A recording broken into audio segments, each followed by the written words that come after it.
A girl walked into a library and up to the counter and yelled at the top of her lungs, "Can I have a ham sandwich?" The librarian just looked at her and said, Miss, this is a library." The girl said, "Oh, I'm sorry. Can I have a ham sandwich?"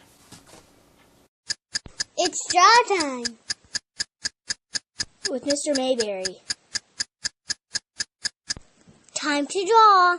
Well, hello and welcome back to Draw Time with Mr. Mayberry. Today is day 3 of picnic week, and we're going to learn how to draw sandwiches. What would a picnic be without sandwiches? So let's get started. It's time to draw. Okay, you'll never guess, but we're going to start off by drawing a parallelogram. That seems to be the theme for the week. I'm going to go ahead and this one was more of a square than a rectangular shape. Start off by drawing a horizontal line, and then we're going to make 2 slanted lines. This time they're a little bit longer than the ones we've done so far. And then we'll draw the bottom edge. This is going to be the top piece of bread in our sandwich. We'll change the shape of that in just a second, but start off with this shape for the parallelogram. 2 slanted lines and 2 horizontal lines. Then we'll draw 2 vertical lines straight up and down from the corners. Okay, and then we'll connect those with horizontal lines. This is all looking real sketchy right now, but again, I'll straighten out those lines and clean it up just a little bit as we go. I'm starting off light, but then I get darker as we work along, as we go along. Then I've got something sticking out of the sandwich, some kind of lunch meat. This is going to be ham, I'll say. We'll say there's probably cheese in there too, but this is all I see sticking out is this lunch meat. And then I'll go, notice how it's kind of uneven, it's wavy. Alright, it gives us a different texture, a different feel. It has a different feel than the bread does. So that's one of the main reason you do it. You want it to look a little different. You don't want it just to be straight lines. Okay, underneath that I'm going to draw another vertical line and then connect that.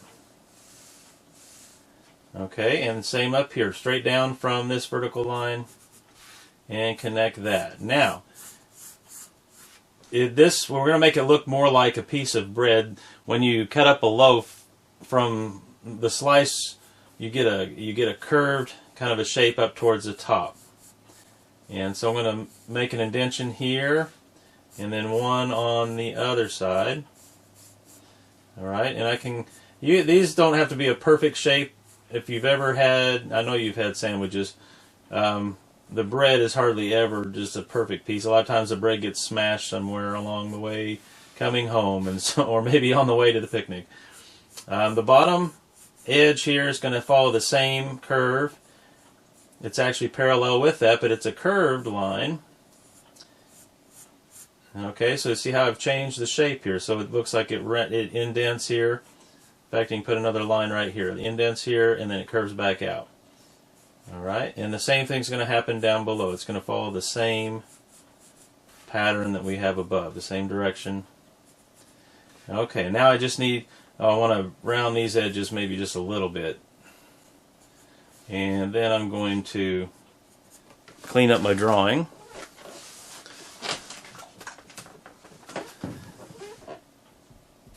Erase all the lines that I don't want.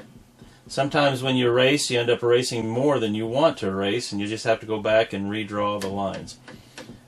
But it is easier to erase and redraw than it is to try to erase lines that are so dark that they're hard to erase. Alright, so now I'm going to darken this all in.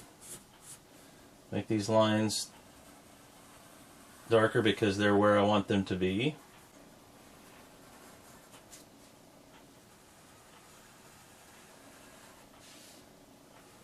Guess the bread lines aren't exactly perfectly straight either, but that's okay. Alright, you could even go back and maybe you'll color this in a different color if you're using color, or shade it in the sides of the bread, the edges of the bread. They're usually darker than the center, especially white bread, but other types of bread they are as well.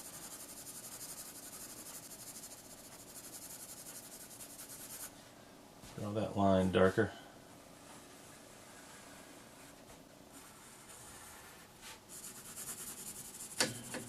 Okay, so there's our sandwich. The other thing I can do, if I want to wrap an oval shape here around this, we can make the plate. Now it won't be a perfect circle. We're looking at it a circle from an angle, so it's going to look more like an oval. And this is probably a paper plate, being on a picnic. So I can draw some lines that radiate out from the center. They come out like spokes of a wheel all the way around. A lot of paper plates have that kind of a design to them. Especially if they're actually paper and not styrofoam. Of course, some of the styrofoam are that way as well. Okay, and there is the sandwich, our drawing for today. Well, now that we've learned how to draw a sandwich, it's time to take a look at the big picture.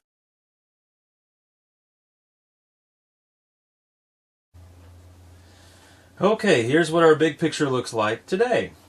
I've drawn a little darker line here on the left side of the table. I added our sandwich on a plate. You notice I made it look like it's been cut in half. Sometimes we do that with sandwiches. You cut them into triangles. So that's what I did here. And then in the background, I've added color. I made the color for the leaves up here at the top darker because that part of the picture is actually closer to us. And then the leaves on the trees farther away, I made lighter because as things go back into space, they also look like they get lighter. Things that come forward in a painting or picture drawing look like they are getting darker as they come closer. So that's just something that I did to give more of an illusion of depth that we talked about before within the drawing. So that's what our big picture looks like today. Well, thank you for taking time to draw with me today. I hope you'll come back tomorrow. And remember, if you want to be a good artist, do a little drawing every day. Summer, summer, summer, summer, summer, summer, summer time. Oh yeah, that's a keeper.